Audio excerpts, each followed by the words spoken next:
Hello, my name is Mark. I write under the pen name Cleave Bourbon, which you probably see right there. Also, Beckett Blaze, which I've got some stuff for pre-order for Beckett Blaze, but that's my more adult. Just warning people who might be my students out there. That's more my adult fare. Kind of, anyway, it's more aimed towards college age and above. Anyway, enough about the books. This video is the bonus video that I promised for verb instruction. It's like my noun instruction video that we had earlier. You might have seen it. If you haven't, it's back somewhere. I might link it up here somewhere if I remember. I probably will. But anyway, I wanted to go ahead and do the verb lesson. Now, if you're in the author tube and you're looking for instruction on how to write books, then this will help you because it helps with the craft part of the process of writing a novel. However, it's not necessarily how do I put it? It's not necessarily needed. If you already know all about verbs, then you can skip this video and you can go ahead and look at the other videos, especially if you're an author. If you just need some brush up, you need to remember some verbs, then this is the right video for you. Or sometimes what happens is people forget how to use more colorful verbs or how verbs work exactly, because we just tend to write the sentences and just do it. We don't tend to think about it too much, so we kind of forget how they work. And then you go on the author tubes like this one and all the other channels, and you get advice about, don't use walked and don't use use something like sauntered or glided or something different. Use a more colorful verb, or don't use look or things like that. You look, do something else. And you think, well, okay, I want to do that, but how do I do that? Well, this video is going to kind of explain how to incorporate more, colorful verbs and exactly what they're used for. So without further ado, let's go ahead and get started on that. We're going to go to the PowerPoint. Yeah, I know. I say this every time, and I agree. It's, PowerPoints are kind of boring, but believe me, if you've watched my channel for very long, or you watched the last couple of videos, then you probably already know that if I don't have something to follow, I will go off on tangents. And so it just kind of keeps me grounded. So I use them, and I'll try to be entertaining so you don't fall asleep if you're watching this. All right, number one, this says verbs, gerunds, and infinitives. Now, there's actually three verbals. They're called verbals because they act like a verb. I mean, they look like a verb. They're like an ing word, like running or jumping, but they're not used as a verb in the sentence. They're used as something else. A gerund is a verbal that's used as a noun, and I'm going to explain it here in just a moment. An infinitive is not the main verb in the sentence. It's the word to plus a verb, like to run or to jump. All right, so I'm going to explain what those are. The third one that I don't have in this PowerPoint, but I'll explain, is a participle. And a participle looks like a verb, but it actually acts like an adjective. And one of those examples would be like shattered tiles. We're going to buy a bunch of shattered tiles to make a mosaic. All right, shattered tiles, shattered usually is a verb. When you shatter something, you break it. But when you're referring to a specific type of tile, a shattered tile, then that shattered is actually acting like an adjective modifying or describing the tiles. Therefore, it's not a verb.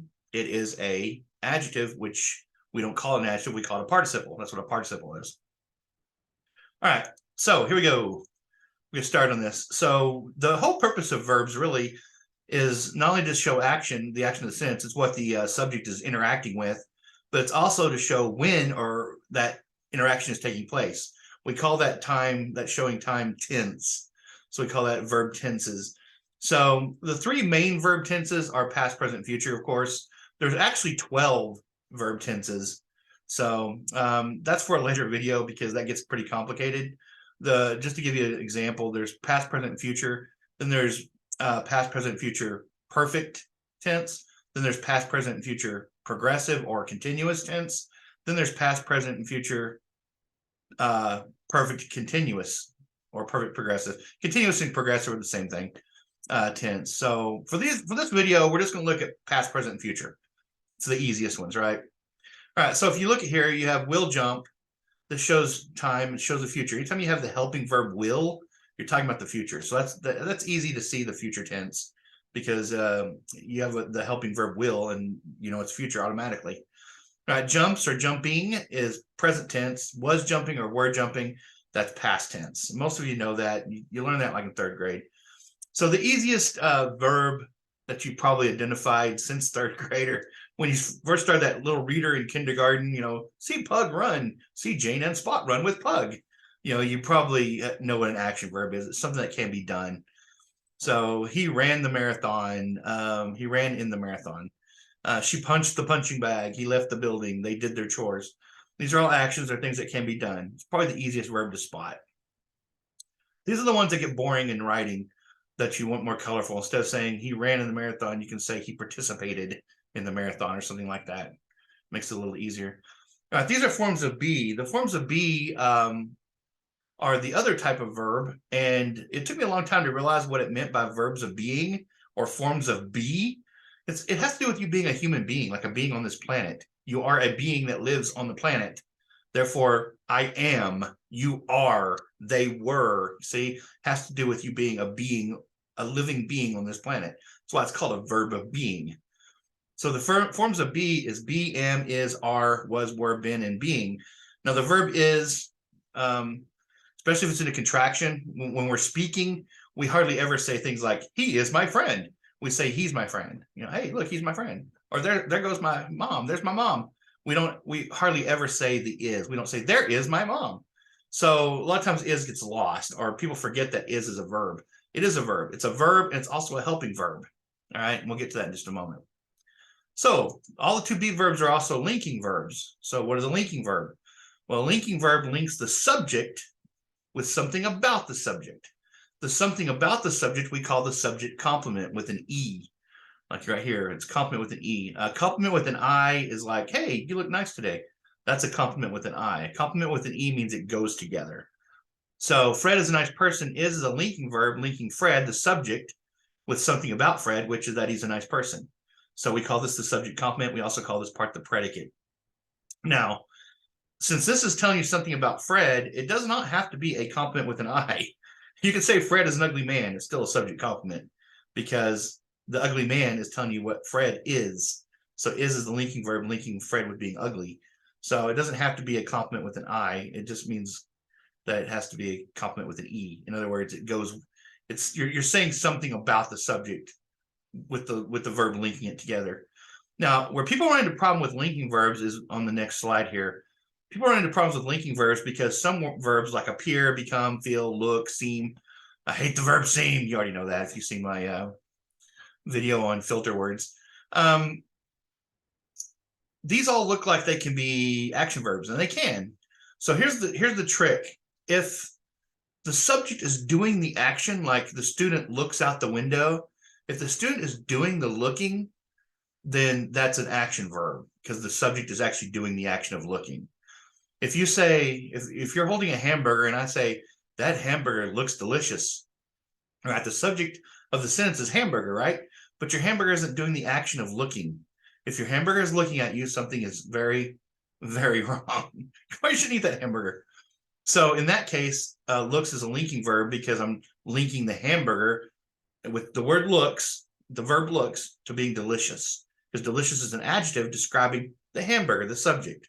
So that's a verb complement. You have that, or it could be a predicate adjective if you really wanted to get down to it. It's an adjective that's modifying the subject, but it's being linked with looks.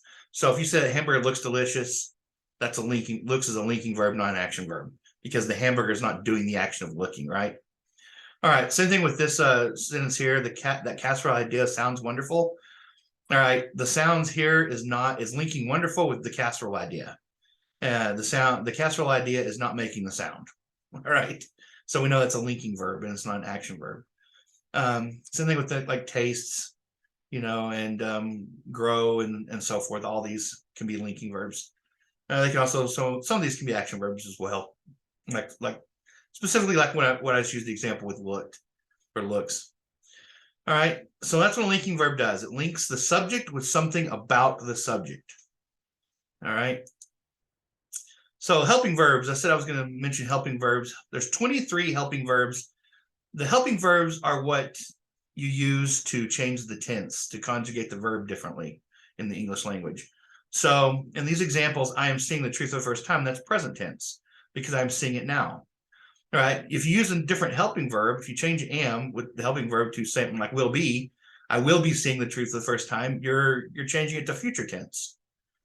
If you're changing it to past tense, you have to reconjugate the verb though. So if you say I have seen the truth for the first time, you have to use the past participial form. You have to see, saw, seen. You have to use seen. I have seen. Because if you use have, has, or had, you have to use the past participial form. So it's have, has, had, run. I have run in the marathon. I know it sounds weird, but that's the way it is. So same thing with go, went, gone. I have gone to the store before today. If you have a helping verb like have, has, or has, you have to use gone. You have to, instead of went, you have to use seen instead of seeing, or and saw, and so forth. All right. So if you change it, if you want past tense, I have seen the truth for the first time. Now, when you get to those other verb tenses, it'll be stuff like I will have seen the truth for the first time, or I will be seeing the truth for the first time. See, for future tense. Let's start getting to those other verb tenses, but we're going to keep it simple today. So I am seeing, I have seen, I will be seeing. Okay, by changing the helping verb, you're changing the tense a lot of times. Not, I could see the truth for the first time. That's a little bit different, but you get it. You probably get it. I hope you get it. All right.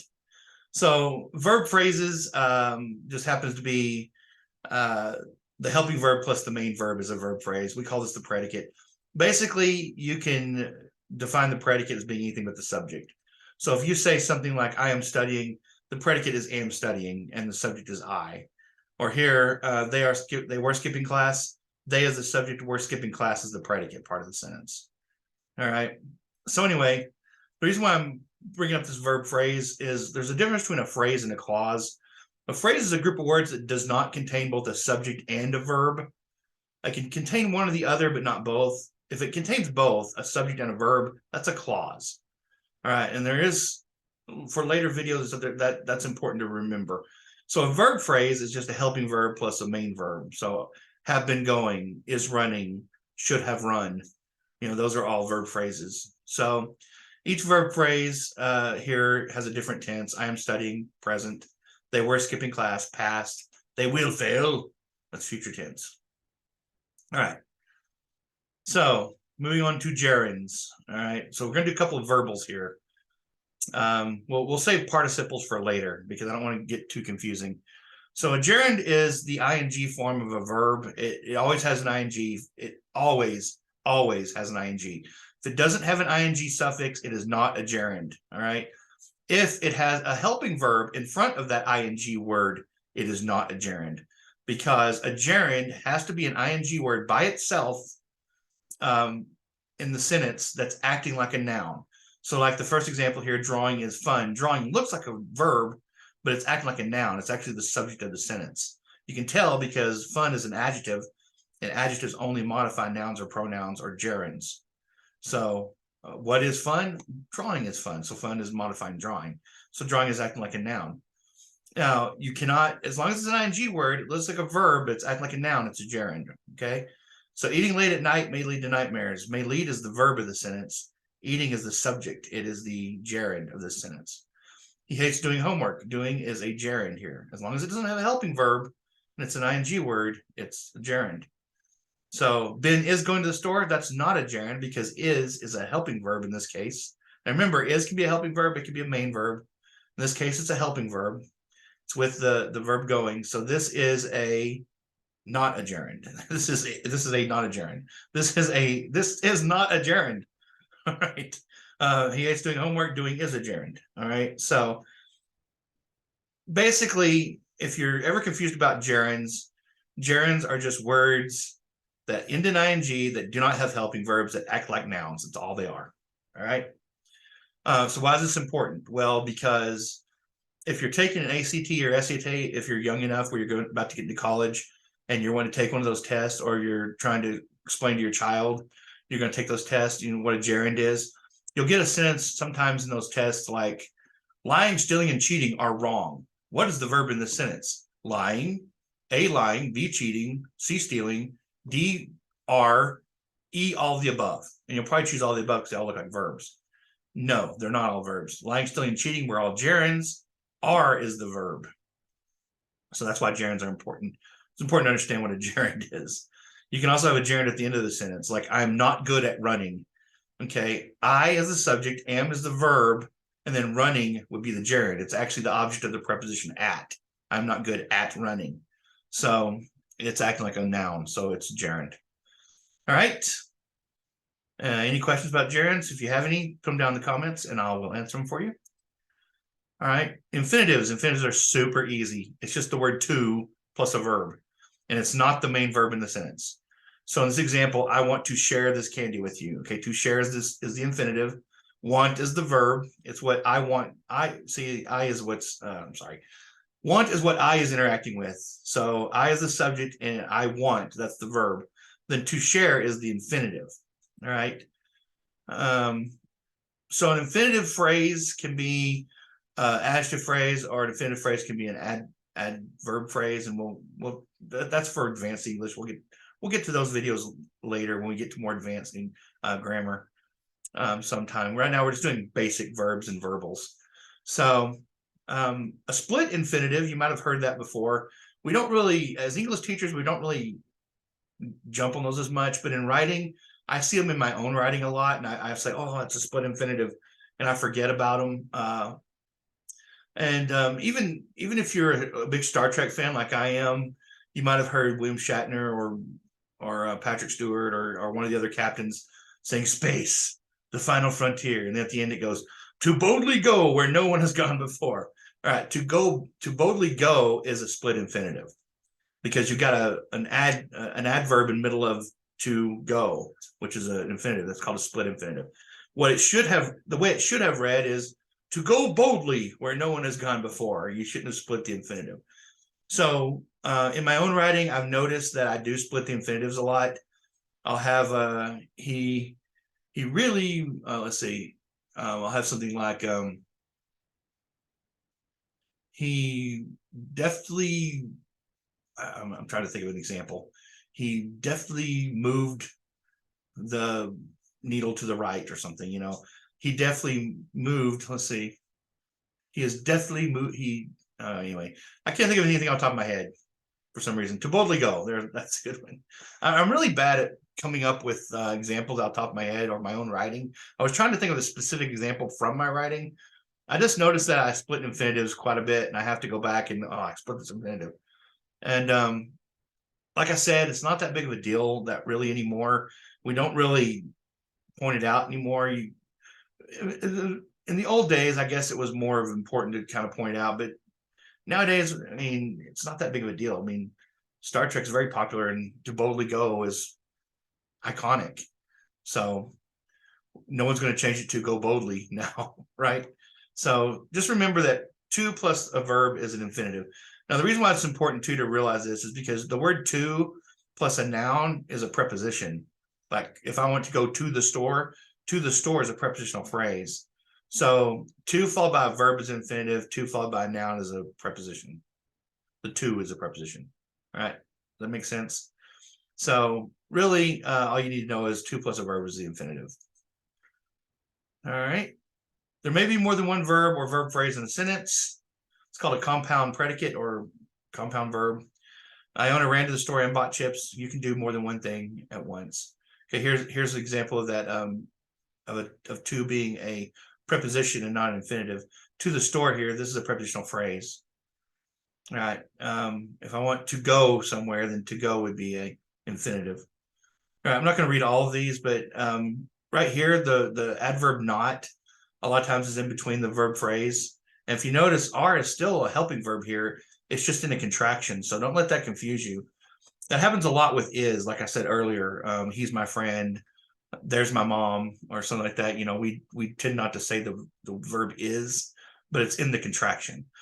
So this is still a verb phrase, are wearing.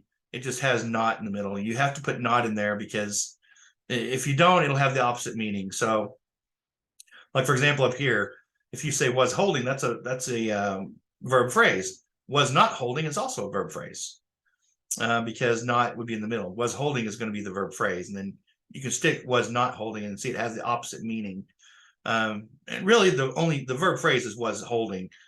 The not would not be part of that phrase, but still you can put it in the middle. Not ends up being in the middle a lot. Just be careful with these contractions, because that's where you forget there's a verb in there, or a helping verb. All right, there's that not good at running. There's the gerund. Okay, so to recap, review, to end this finally, I tried to go through it pretty quick. If you have any questions about verbs, or if there's anything I didn't cover that you wanted to know about, or you want to know about any kind of grammar for that matter, just tell me down in the comments, and I'll answer it. I'll answer it in the comments for you. All right, so helping verbs show time.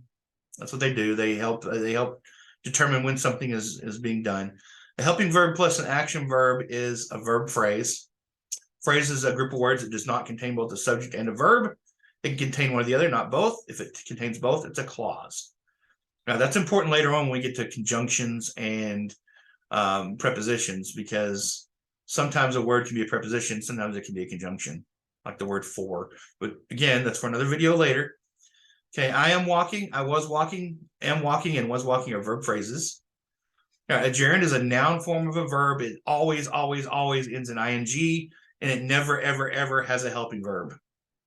Okay, if it has a helping verb, it becomes a verb phrase. So walking is a good time, walking is a gerund, but not John is walking home, because is walking is a verb phrase, and turns walking into a phrase, to a verb. Walking by itself is the gerund. You can look at that way. You can look at it this way. The helping verb helps the gerund actually be a verb like it's supposed to be, right? And then the infinitive is the word to plus a verb, to go, to run, to have, to hold, to jump, to whatever. As long as it has a verb after it and it's the word to, it's an infinitive. All right. So that's basically what you need to know in the basic form of verbs. There's not much more to it. Basic. Now there are when it comes to writing, there are things like subjunctive mood, when to use was and were. I've kind of touched on it in another video, I think. Basically, just to recap that, you use was if it's a statement of fact, you use were if it's a statement of wishful thinking, like I wish I were a rich man. And if you are rich, you can say I am a rich man, or I was. Say you're a rich man, you lost it all. I was a rich man, that's a fact. Or I was going to tell you something. If you weren't so insistent, that's not part of it. That's not subjunctive mood. Subjunctive mood would be like, if he were to come to this office, I would be upset, instead of if he was. Or if I were a fireman, I would wear my fire hat all the time. I don't know, I'm just making something up. I was once a fireman, not real life.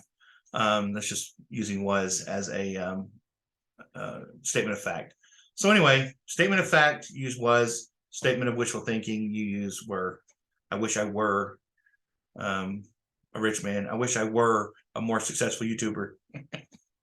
As a matter of fact, this video will probably lower my amount of subscribers. I don't know, maybe it'll raise it up a little bit. Those of you who are seeing this and you want to recap on your grammar, I am going to do more of these as we go along. So these are optional to watch. Hopefully you are watching them, and hopefully it does help me gain some subscribers. If you want more grammar lessons, or you just want to brush up on that, and then I am going to do these in the future as well. I'll probably do them on the side, meaning that they won't be on my regular schedule. They'll be like as needed as we come along. My regular schedule is usually Fridays. So anyway, so I'm going to end the video here. This is the end of the verb. The next one that I'll do, if you guys want it, will be pronouns. Pronouns tend to give people a lot of trouble sometimes, especially the pronoun cases, like subjunctive mood and not subjunctive mood. I'm still on verbs, like subjective case and objective case pronouns, relative pronouns, things like that. I'll do that one next when we, after a week or two, let this one settle a little bit.